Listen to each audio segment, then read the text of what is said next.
Se existe uma canção que eu simplesmente adoro, é Losers and Winners, faixa do disco Balls to the Wall, que o Accept lançou em 1984. Tem uma letra até bobinha, ela fala de um sujeito que está apaixonado por uma garota e os seus amigos o instigam a escrever uma carta. Write a letter, you'll feel better. Escreva a carta, você vai se sentir melhor. O que ela tem a ver com o tema de hoje? Nada a não ser o refrão, na qual o Udo grita There are losers and winners, just like you and me. Ou seja, existem ganhadores e perdedores, assim como eu e você. E essa coisa do ganhador e do perdedor me veio à mente assim que eu me deparei com 2 documentários sobre o universo do Iron Maiden. O primeiro é Burning Ambition, dirigido pelo Malcolm Gladwell, que obviamente fala da história do Iron Maiden. Muito dirigido para fãs e feito por um diretor mais acostumado com o universo de minisséries e documentários históricos. O Gladwell, por exemplo, já fez um documentário sobre o ex-presidente norte-americano Abraham Lincoln. O outro é Iron Maiden's Lost Singer, um dos destaques do festival Inedit, que está em exibição aqui no Brasil, dirigido pelo Wes Warshawski, e que retrata a figura trágica e de uma certa forma tristonha do Paul Di'Anno, que é o primeiro grande vocalista que o Iron Maiden teve na sua história. Vamos primeiro ao documentário do Iron Maiden. O Burning Ambition ele foi feito basicamente de imagens e entrevistas de arquivo e depoimentos de fã. Entre eles o Javier Bardem, que sinceramente eu creio que não é o fato de terem visto ele dançando num show do Judas Priest e do AC/DC que o credencia a ser um grande conhecedor de heavy metal. Mas tudo bem, sempre se precisa de uma estrela. Você ainda tem Gene Simmons, Lars Ulrich e Tom Morello do Rage Against the Machine. E eu achei decepcionante. É um documentário muito mais feito para o fã para alguém que deseja conhecer o universo do Iron Maiden. O Gladwell conta uma história banal, de uma maneira banal, sem grandes alterações, sem grandes acidentes de percurso, ou plot twists, ou qualquer coisa. Ele simplesmente vai lá, conta a historinha da maneira que o Steve Harris, baixista e líder da banda, queria que fosse contado. As decepções, embora a passagem do Paul Di'Anno e a tormentuosa saída do Paul Di'Anno seja retratada, há pouco sobre Dennis Stratton, que é o guitarrista do primeiro disco, praticamente nada do Clive Burr, e eu fiquei chateado com a maneira injusta com a qual o Blaze Bayley é tratado. O Blaze Bayley, para quem não sabe, foi o sujeito que substituiu o Bruce Dickinson, quando o Dickinson resolveu sair do Iron Maiden no final de 1993. Já eram cartas marcadas, ele era de uma banda chamada Wolfsbane, que tinha relações com Rod Smallwood, o empresário do Iron Maiden. E aí fizeram aí um concurso Mandrake, inclusive teria tido a participação dos brasileiros André Matos e Edu Falaschi, no qual escolheria-se um novo cantor do Iron Maiden. Nada, já estava tudo decidido.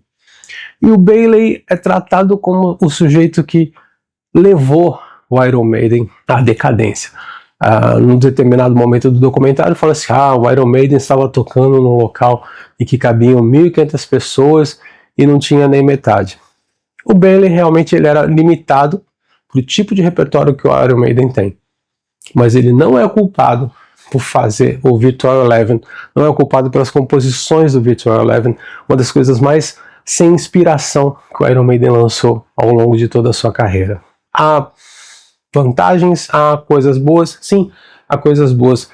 Eu gosto muito de como essa obstinação do Steve Harris é mostrado. O Steve Harris estava ali na segunda metade dos anos 70, uma época em que todo mundo só queria punk rock, ele se recusou a cortar o cabelo, ele se recusou a transformar o Iron Maiden numa banda punk porque ele acreditava no que ele estava fazendo. Isso vale muito. E ele tomou atitudes que podem ser consideradas impopulares para que a unidade da banda seja mantida. Isso acarretou a saída de alguns integrantes. Para nós, brasileiros, uma das coisas mais bonitas do documentário é justamente ver a apresentação deles no Rock in Rio, talvez a maior plateia para que o Iron Maiden tinha se apresentado desde então. Se eu não me engano, foram 350 mil pessoas. E quando eu estava nesse show, porque eu fui a esse show, fiquei espantadíssimo no momento em que o Bruce Dickinson levanta a guitarra durante a canção Revelation e arrebenta o supercílio. O fato engraçado que o Brooks T. Dixon conta tempos depois é o seguinte: ele tentou estancar o sangue, e aí o Road teria falado assim, não estanca, que tá legal no monitor, essa coisa de você sangrando ao vivo. E eu lembro, e era uma cena realmente aterradora. Burning Ambition, se você é fã do Iron Maiden, você vai adorar Burning Ambition, assim como você certamente adorou o Virtual Eleven, mas eu não recomendo. Aliás, o Iron Maiden, com toda a sua glória, não conseguiu um documentário que retratasse com fidelidade toda a trajetória da banda. O outro, o Flight 666, do Sam Dunn, que é um belíssimo documentarista, também falha miseravelmente na hora de explicar o que é essa grande banda, esse fenômeno do rock pesado chamado Iron Maiden. Vamos então a Iron Maiden's Lost Singer.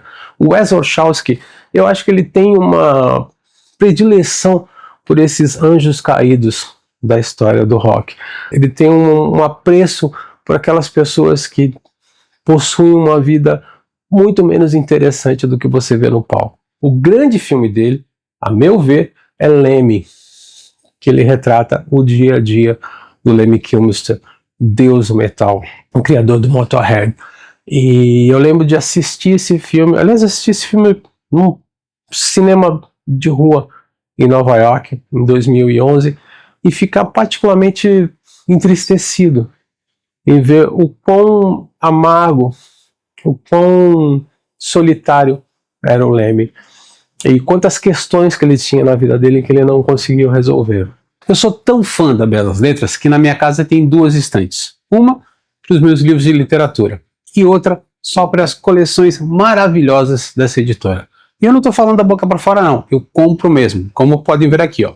Eu tenho o livro do Ozzy, eu tenho o livro do Alex Van Halen, eu tenho a biografia do Lemmy, eu tenho o New Order e Joy Division, e tenho outra biografia do Ozzy. Eu gosto da escolha, da curadoria desses produtos, eu gosto da tradução e eu gosto do cuidado com que se é dado a cada livro. Então você sabe que cada termo técnico, cada nome de integrante de banda, cada estilo foi muito checado e rechecado pela Belas Letras. E sabe o que eu mais gosto?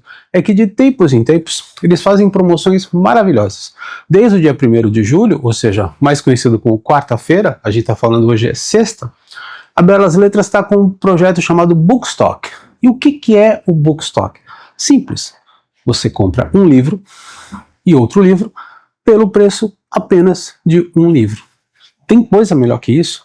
Tem coisa melhor do que você poder conhecer a vida de alguns dos seus maiores ídolos pagando apenas um preço de uma pizza na esquina? Eu, se eu fosse você, já correria e faria a limpa, né? Botaria lá todo o meu salário, todo o meu 13º, ou seja, já estou sonhando com o meu 13º em aquisições de produtos da Belas Letras, que agora está com 5 novos lançamentos igualmente sensacionais. Quer dar uma olhada? Fora dos Trilhos, autobiografia do Rudy Sarzo, que tocou com Ozzy Osbourne. R.E.M., uma biografia para você entender o fenômeno das college radios americanas e de como elas descambaram num dos momentos mais incríveis do showbiz norte-americano.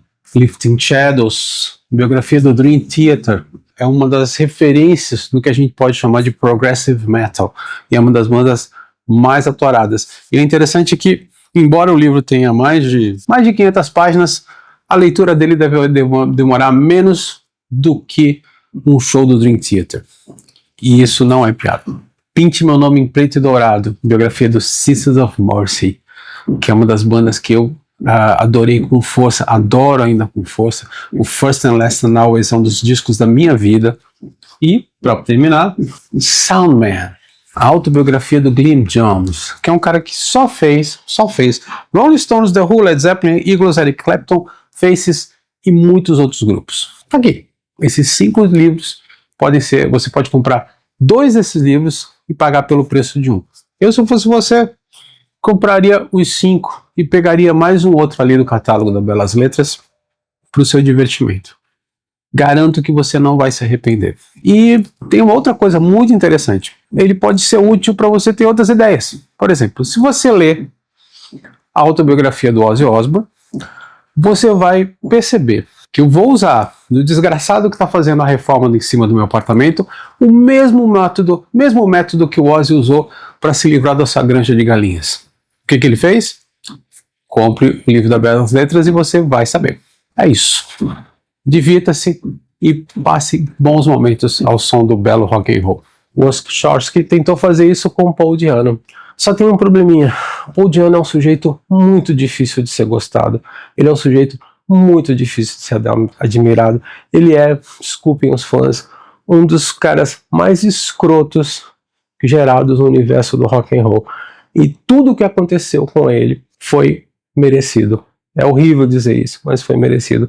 Eu lembro que eu entrevistei o Paul Di'Anno em 1997, 1998, eu estava na revista Bis, e ele tinha acabado de lançar um disco, acho que chamado Maiden's First Man, alguma coisa assim, no qual ele cantava funk. Ele cantava Living in America, sucesso de James Brown, falava Play That Funk Music, do White Cherry. E eu falei, pô, esse disco. Ele falou, não, eu não sabia que essa merda estava sendo lançada no Brasil, era uma brincadeira que eu fiz com os meus amigos, eu tô indo aí para pegar a mulher. Eu falei, cara, mas você não se preocupa com isso, né? Você tá casado e tal. Eu falei assim, não, minha mulher não se importa. Ela falou, contanto que você não me traga nenhuma doença venérea, tá tudo certo. Esse era o Paul Di'Anno. Essas partes não são contadas, mas você vê que todas as etapas que o levaram à decadência, a uma morte solitária em 2024, foram fruto dos próprios erros que ele cometeu. Ele, para mim, é a grande voz do Iron Maiden, ele é o meu cantor predileto do Iron Maiden e lançou o meu disco predileto do Iron Maiden, que é o Killers. Mas ele abusou da cocaína, abusou da bebida, a banda teve que cancelar vários shows por conta do comportamento errante dele. E chegou um momento em que o Rod Smallwood, empresário do Iron, e o Steve Harris tiveram que mandá-lo embora. Sabe o que ele fez? Ele comparou o Steve Harris a Hitler e comparou o Rod Smallwood a Mussolini. Em nenhum momento, pelo menos naquela ocasião, ele assumiu a culpa dele nesse processo. Não, todos são injustos. Sou eu que sofro. Eu sou o grande injustiçado. As pessoas não gostam de mim. E durante anos ele sobreviveu graças ao nome Iron Maiden. O Paul Di'Anno veio algumas vezes para o Brasil, nunca cumpriu os shows que ele dizia que ia fazer. Eu lembro uma vez, numa virada cultural, ele jurou que ia tocar o Killers, o tal disco predileto meu, na íntegra, tocou o que quis, fez o que quis, não se importou, tem um comportamento super antiprofissional. E em 2011 chegou a ser preso pela justiça inglesa. Sabem por quê? Porque ele dizia que ele estava impossibilitado de trabalhar, foi pegar dinheiro do Serviço Social da Inglaterra, que lá funciona, quando de repente mostraram vídeos dele sacolejando nos shows no Brasil. O Paul Di'Anno foi condenado a 9 meses de prisão, cumpriu 2 e saiu por bom comportamento. Então a vida dele é uma série de desastres provocados por ele mesmo, Paul Di'Anno. A culpa não é de ninguém, a culpa é exatamente dele. O ponto mais triste desse documentário é quando um fã, o Stefan Yuktas, espero que a pronúncia esteja certa, pega o Paul Di'Anno, que estava sofrendo a ponto de amputar a perna, e o leva para a Croácia, onde o Stefan mora, para bancar um tratamento médico. E esse tratamento médico sairia mais barato. O que faz o seu Di'Anno? Não cumpre as ordens do fisioterapeuta, fuma e bebe feito um deslocado e começa a insultar, xingar e maltratar seu próprio benfeitor. Nesse tempo você tem um encontro dele com o Steve Harris. O Iron Maiden vai tocar na Croácia, em Zagreb, e o Paul Di'Anno está lá de cadeira de rodas. É um dos encontros mais constrangedores que você vê na vida. O Steve Harris não estava com a mínima vontade de estar ali, estava completamente nauseado pela presença de um sujeito que foi um grande vocalista, foi talvez o cara que fez essa fama inicial da Iron Maiden, e está lá, virou, desculpem falar, mas virou um inútil. Apesar de que eu creio que o Iron Maiden não se tornaria a grande banda que é caso o Paul Di'Anno estivesse à frente do grupo. Eu acho que o Bruce Dickinson, que eu nem gosto tanto assim, tinha um visual e um estilo vocal mais adequado ao gosto do público americano, que foi o que acabou fazendo sucesso em discos como The Number of the Beast, Peace of Mind, meu predileto da fase de Bruce Dickinson, e o Power Slave. O final do Iron Maiden's Lost Singer é igualmente triste. É o Paul Di'Anno ali fazendo a sua derradeira turnê pelo Brasil. Aliás, eu conheço pessoas que tocaram nessa turnê e contam as histórias mais escabrosas possíveis, incluindo alguns fornecedores, briga com as namoradas e dificuldade até de manter a sua higiene pessoal. E ele está ali. Reserva um hotel em Fortaleza, o elevador do hotel não comporta cadeira de rodas. E enquanto o Paul Di'Anno está ali aguardando o socorro chegar, ele é importunado, digamos assim, por umas tietes da Iron Maiden. É um triste fim para alguém que poderia fazer a diferença no universo do heavy metal.